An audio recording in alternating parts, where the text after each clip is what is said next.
The unfortunate and humiliated bank clerk Stanley Ipkiss from Edge City receives an invitation to the Coco Bongo nightclub from his friend Charlie. Shortly after, a blonde woman named Tina Carlisle, who performs as a singer at the club, enters the bank.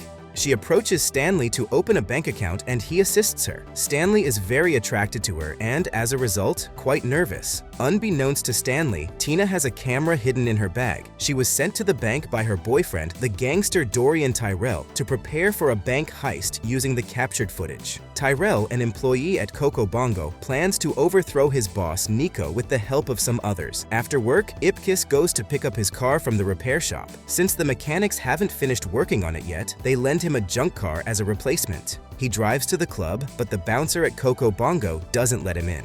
Disappointed, Ipkiss heads home, but his car breaks down on a bridge over the city river. Frustrated, he kicks the vehicle, causing it to fall apart. In the river, he discovers an old wooden mask, which he initially mistakes for a person on the verge of drowning.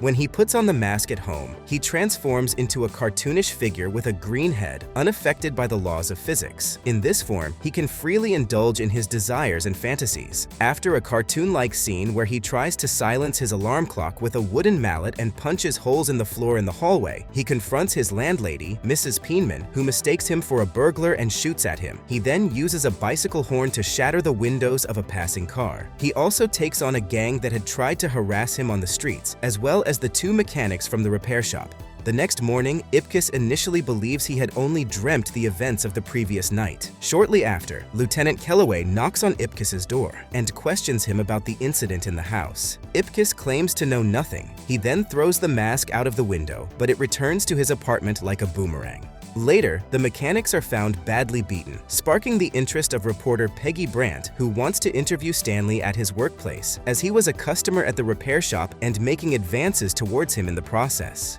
Meanwhile, Tyrell is summoned by Nico after the latter learns about the plans to overthrow him. Dorian is forced to the ground, and Nico hits a golf ball placed on Dorian's mouth with a club, humiliating him and indicating that he's done with him. Nico gives Tyrell a week to leave the city, threatening to kill him if he doesn't comply. That night, Ipkiss sleeps restlessly, dreaming of Tina. He's awakened by his dog Milo and puts on the mask again. Needing money to enter the club, he robs his own bank, arriving just minutes before Tyrell's accomplices. With the money, the mask gains entry to Coco Bongo. There, he watches Tina's performance and can't hide his affection. He begins to masterfully dance with her, and Tina falls in love with the masked man when he kisses her. Tyrell discovers that the mask has preempted his bank heist. He and his men confront the mask, attempting to shoot him without success. When Kellaway enters the club, the mask flees, and Tyrell is suspected as the mastermind of the bank robbery. However, Kellaway finds a piece of Ipkiss's pajamas, a part of the mask's shredded suit, in the club, raising suspicion that he might be involved.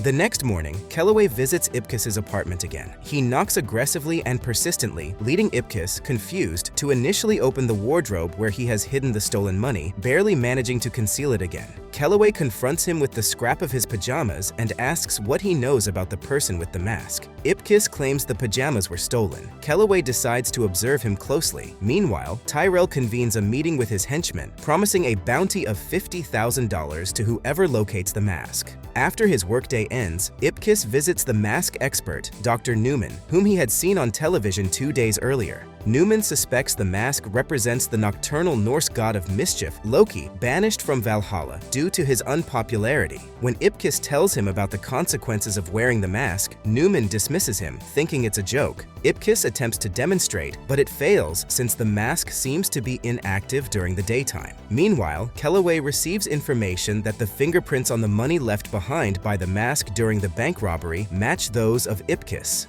To see Tina again, with whom he arranged a meeting for his supposed friend, the mask, Stanley puts it on once more. However, the rendezvous goes poorly as he acts overly intrusive, frightening Tina significantly. He gets arrested by Kellaway and his colleague, Sergeant Doyle, but manages to escape with the help of Peggy Brandt, who promptly delivers him to Tyrell and collects the bounty. Tyrell takes possession of the mask and puts it on while having Ipkiss tied up. His henchmen break into Ipkiss's apartment and seize the money from the bank robbery. Unnoticed, Stanley attracts Milo's attention. The dog chases after the car in which his owner is being held captive. Ipkiss is pushed out of the car in front of the police station by Tyrell's henchman, wearing a green rubber mask. Kellaway discovers him there and locks him up. In prison, Ipkiss receives a visit from Tina. She tells him that Tyrell is planning an attack at a charity ball in the Coco Bongo. Having learned in the meantime that he was the mask and that Tyrell now possesses it, she asks him how it works. Ipkiss explains that it allows the wearer to indulge their secret desires without any hindrance, and both realize what this means in relation to Tyrell. He advises Tina to flee the city. However, Tyrell gets wind of Tina's visit, and his henchmen intercept her outside the prison. She tries to escape in vain and is forced to accompany them to the planned attack. In the meantime, Milo managed to locate his master. Ipkiss encourages him to jump up the prison's outer wall, catches him, pulls him inside through the bars, and has him fetch the prison guard's keys. Ipkiss takes the guard's weapon and takes Kellaway, who happened to be on his way to his cell, as a hostage. He drives with him and Milo to the Coco Bongo. Tyrell puts on the mask again, blows up the gates of Coco Bongo, challenges Nico to a shootout, and kills him. After that, he ties up Tina, attaches an explosive device to her, and sets the timer for 10 minutes. Ipkiss is discovered in the club by Tyrell's henchman, Orlando. Tina employs a trick by asking Tyrell to kiss her again as the real Dorian, without the mask. During the kiss, Tina frees her leg and kicks the mask into the air. Milo, who had opened the car door and entered the club, catches the mask, which lands on his head as he lowers it after being held by one of Tyrell's men at the hind legs.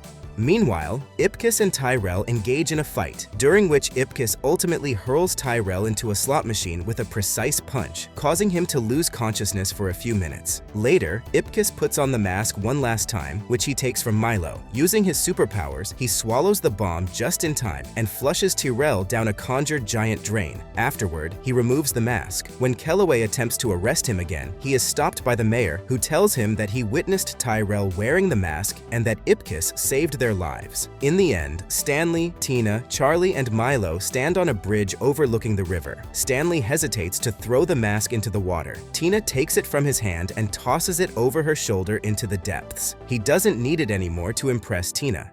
As they embrace, Charlie jumps after the mask floating on the surface, but Milo is quicker, swimming away with it in his mouth.